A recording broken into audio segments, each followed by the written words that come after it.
सभी भक्तों को जय श्री राम। थक कर न बैठ, अभी तो असली उड़ान बाकी है तेरी खामोशी के पीछे। छिपा पूरा आसमान बाकी है ऐ मिथुन राशि वालों, अपनी रूह के जख्मों को जरा सहला लो, क्योंकि दुनिया ने सिर्फ हार देखी है, अभी तुम्हारी जीत का इम्तिहान बाकी है। अगर 10 अप्रैल से पहले बिना किसी सर्च किए यह वीडियो अचानक आपकी नजरों के सामने आया है तो रुक जाइए, इसे महज एक इत्तेफाक समझने की भूल मत करना। यह साक्षात ब्रह्मांड का वो गुप्त निमंत्रण है जिसका आप न जाने कब से इंतजार कर रहे थे। आप उन बेहद भाग्यशाली लोगों में से हैं जिन्हें श्री कृष्ण ने इस बड़े बदलाव के लिए खुद चुनकर यहां तक पहुंचाया है। मिथुन राशि, अगर पिछले 15 दिनों में आपको यह महसूस हो रहा है कि आप लोगों के बीच होते हुए भी अचानक चुप हो जाते हो, जिन चीजों के लिए पहले आपके अंदर एक्साइटमेंट होता था वही अब आपको बोझ जैसी लगने लगी हैं, और बार बार आपके मन में ये आ रहा है कि जीवन आपको किसी नई दिशा की तरफ ले जाना चाहता है, तो रुककर इस संदेश को ध्यान से सुनो, क्योंकि ये समय आपके लिए सामान्य नहीं है। यह हार का समय नहीं है, ये चयन का समय है। आपको भीड़ से अलग इसलिए किया जा रहा है क्योंकि अब आपको अपने पुराने रूप से बाहर निकलना है।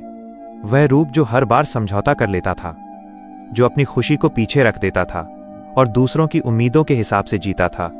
अब आपकी वही पुरानी पहचान टूट रही है, इसीलिए पुराने लोग दूर लग रहे हैं, पुराने काम रुक रहे हैं और आप खुद को समझ नहीं पा रहे। लेकिन ये रुकावट नहीं है, ये आपकी असली यात्रा की शुरुआत है। असल में जब कुम्हार मिट्टी को नया आकार देता है तो उसे पहले पुरानी मिट्टी को तोड़ना पड़ता है। श्री कृष्ण भी आपके साथ वही कर रहे हैं।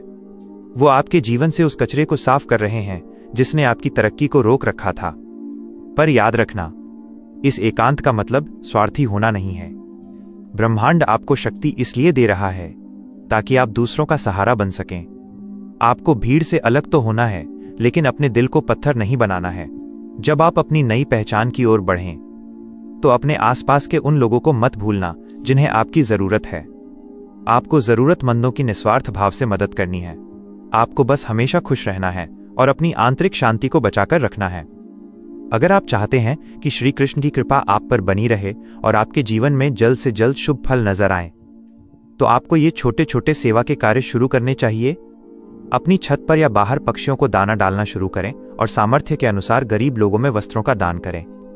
जब आप किसी भूखे या बेसहारा के चेहरे पर मुस्कान लाते हैं तो आपकी सोई हुई किस्मत के दरवाजे अपने आप खुलने लगते हैं। इस बार अगर आपने खुद को चुन लिया तो आने वाले महीनों में दुनिया आपको देखकर हैरान रह जाएगी, क्योंकि आपकी सिर्फ तकदीर का पन्ना नहीं पलटेगा, बल्कि आपका पूरा वजूद ही एक नई चमक के साथ उभरेगा।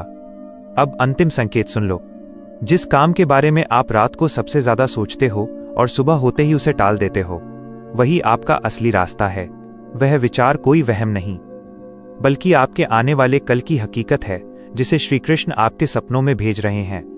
अगर आप इस बदलाव को स्वीकार करने के लिए तैयार हो तो कमेंट में लिखो, मैं अपने नए जीवन के लिए तैयार हूं।